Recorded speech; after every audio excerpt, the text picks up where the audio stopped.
Social learning theory is the idea that people learn by watching others in a process of observation and imitation.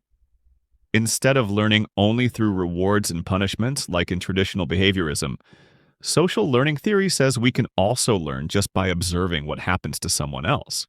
Key terms in social learning theory include vicarious conditioning, modeling, insight learning, latent learning, and cognitive maps. Vicarious conditioning happens when someone learns by watching what happens to someone else. For example, if a student sees their classmate get praised for answering a question, they might be more likely to raise their hand too. They didn't get the praise themselves, but they learned from watching it happen to someone else. This includes vicarious reinforcement, which involves learning from seeing other people getting rewarded, and vicarious punishments, which involves learning from seeing other people getting punished. Modeling is when someone copies the behavior of another person, called a model. The more similar the model is to the observer, the more likely the behavior is to be copied. For example, a child is more likely to imitate someone close to their age or someone they admire, like an older sibling. People also copy behaviors that seem successful or socially accepted.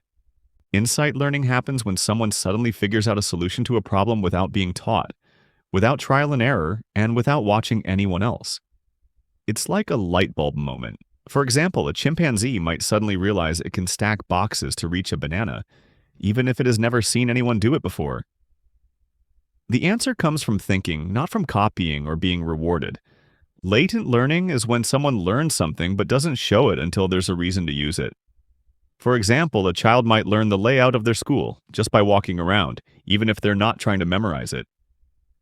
Then one day, when they need to find the office quickly, they suddenly show they know the way. The learning was there the whole time. It was just hidden or latent until needed.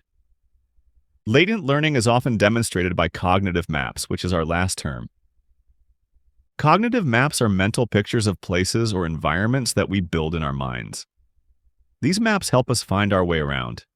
For example, after walking through a new mall a few times, you might be able to picture where the food court is, even if you're not looking at signs.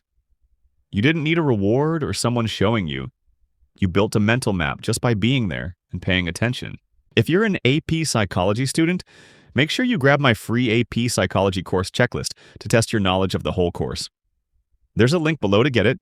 It's completely free and a must-have for all my students.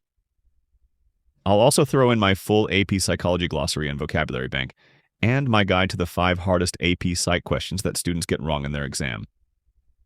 This video has been a snippet from my complete 4-hour AP Psych study guide video that covers the curriculum in one mega video. You can click that video on the screen now to watch it.